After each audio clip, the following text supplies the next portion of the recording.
Odinson isn't the only Thor out in the multiverse, and when it comes to the version of Thor we are most familiar with via pop culture, that might not even be the most powerful version in regards to the whole timeline of the main continuity. There are a lot of powerful Thor variants out there, but which is the most powerful? Join me, your top 10 nerd host Amanda McKnight, as we find out by counting down the top 10 most powerful Thor variants. Number 10. Throg. Starting the list off light. He might be small, but he's still pretty mighty. Throg wasn't always a frog. In fact, at one point he was a human named Simon Walterson. He ended up getting help from a witch, but after being unable to pay her, found himself transformed into a frog. Don't you hate when that happens? He befriended Thor back when he was also transformed into a frog by his brother Loki. The two teamed up to help a frog king defend against an army of rats. Simon would go on to become his own version of Frog Thor after a piece of Mjolnir was broken off. This tiny piece was wielded by Simon, who decided to become his own version of the hero while in his frog form. As a frog, he goes by the name Puddle Gulp as well. Puddle Gulp. So if you ever see Puddle Gulp or Simon, that's Throg. Hey. Number 9. Thunderstrike. While Eric Masterson isn't more powerful than 616 Thor, he was still pretty powerful in regards to general power. He was considered worthy enough to wield Mjolnir and for a time was merged with Thor, in essence becoming that hero. However, he's probably better known for his time as Thunderstrike, when he wielded an Uru-crafted mace. He was fairly short-lived as a character, but whether he was Thor or Thunderstrike, he had powers similar to other Asgardians while in his transformed state. He was super strong, durable, tough, quick, and had a healing factor. In addition to that, with his Thunderstrike mace, he was also capable of teleportation, possibly on a multiversal level, which I think is pretty powerful. And friends, before we move on to this next spot, if you are loving this list and you are loving our channel, be sure to show some love for us by heading on over to Facebook and giving us a follow over there. Number 8. War Thor. War Thor is the name that Volstagg took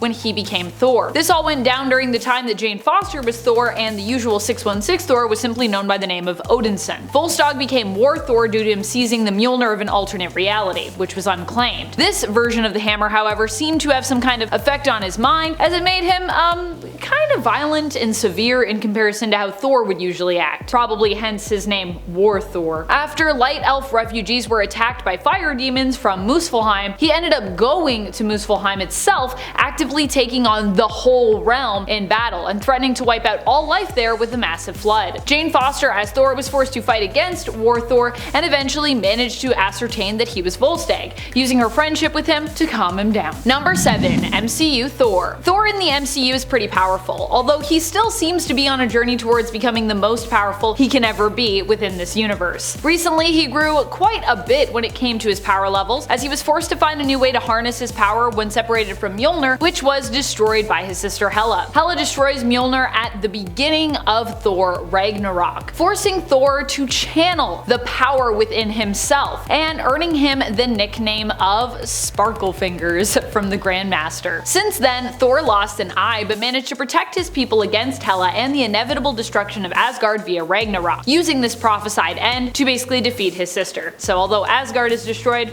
it lives on in Asgardians. Yay! Thor was unfortunately no match for Thanos in space, although he did actually almost defeat Thanos in Infinity War single-handedly, although yeah, I guess in the end he didn't. However, he did go on to find a home for his people under the leadership of Valkyrie on Earth, creating sort of a new Asgard, if you will. We don't know where he's off to next, but it is possible we could see him take up the mantle of leader from Valkyrie, finally accepting his own fate as the next Allfather and inevitably taking Odin's place. That is after he goes on some adventures with the Guardians of the Galaxy, I'm sure. The Asgardians of the Galaxy? Number 6. Ultimate Thor. Ultimate Thor was an interesting version of the character. He hails from the reality of Earth 1610, and initially we were led to believe that this alternate wasn't actually even Thor, but instead was just a guy who kinda like thought he was Thor and was possibly suffering from delusions, who was named Thorleif Gorman. He had a suit which helped him to fight against his enemies. Over time, it would be revealed that Thorleif Gorman was indeed the latest incarnation of Thor Odinson, as memories came flooding back to him. This version of Thor wasn't as reliant on Mjolnir as some other versions of Thor are, which makes him in some ways more powerful. Also, that suit. Number 5. Jane Jane Foster, simply known as Thor, and for a time known in terms of her series as Mighty Thor. While we know this version of the character was actually Jane Foster, at first in the comics it actually was a mystery as to who the woman behind the hammer was. Jane Foster became Thor after Thor Odinson was deemed unworthy, with the hammer actually calling out to her. This was also at a time that Jane was sick with cancer, so she had to be strong in many different ways. And it was exceedingly impressive that she decided to remain as Thor, considering the revelation that each time she transformed into the hero, her body was actually cleared of all toxins, including her chemotherapy treatments. Meaning that every time Jane became that hero, she in essence went back to square one with her treatment, making her sicker and sicker over time. Jane even chose to continue being Thor when her life was at stake, and she did end up dying, sacrificing herself to protect the world against Mangog. Fortunately, she would be resurrected by Odin afterward and become known as the hero Valkyrie, which is also like a really big moment for Jane Foster, since Odin, up to that point, never really liked Jane. He was always giving her a hard time. Number 4.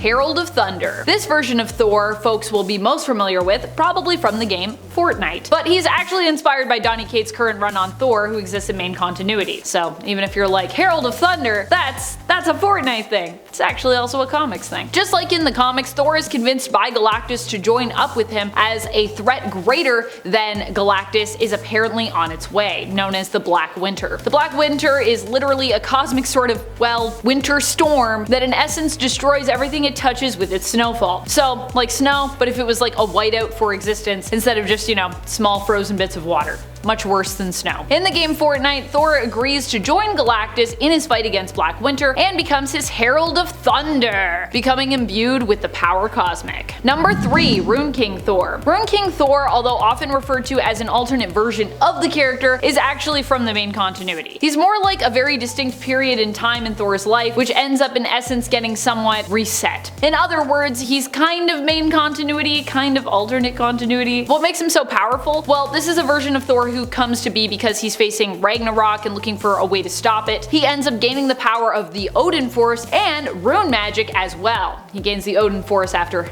Odin dies. Again, Odin has died a lot. Then there is a whole tangential reality that ends up being created where this Thor rules Earth, but I guess technically that's also like now an alternate future version of this version of Rune King Thor. So yeah.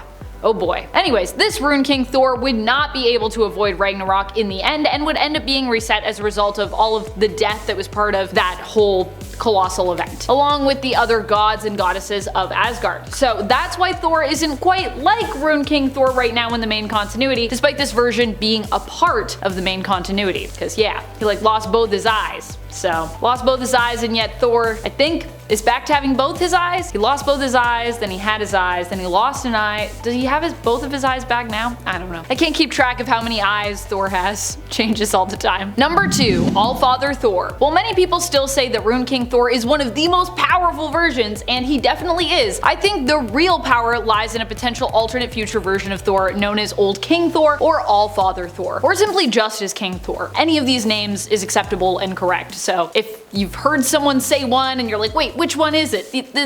There's like literally 15 to 20 names actually this character goes by, so they're all right. This version of Thor was once believed to be the true future of Thor, but has since been relegated to kind of an alternate future, with him hailing from the possible future of Earth 14412. Although this Thor has alluded to the fact that if 616 Thor was to die, it would actually affect him, so not sure how connected they are still. In this reality, Thor would not only defeat Gorr the God Butcher, Galactus, a souped up version of his brother Loki, a souped up version of Doctor Doom, and an even more powerful returning Gorr the God Butcher, but he also at one point wielded the Phoenix Force. This all went down after All-Father Thor faced off against Old Man Phoenix, his friend Logan, who had become the host of that force. While Thor lost that fight, the two ended up teaming up together to save Earth from a version of Doom who was super power boosted by various artifacts and powers that he'd been collecting. In the end, Phoenix sacrificed himself to pass on the power of the Force to Thor so that he might stand a chance in defeating Doom, which he ultimately did. Number 1. Herald of None. Herald of None is technically the Thor we have in main continuity currently. This is a period in Thor's life where he basically took all of Galactus' power in order to defeat Black Winter, going from his herald to kind of like renouncing Galactus and ultimately defeating him so that he might destroy the Black Winter, which threatened the existence of everything in the multiverse and the multiverse itself. Doing this allowed Thor to be successful in taking out Black Winter, reducing it to a mere snowflake, one single snowflake. This snowflake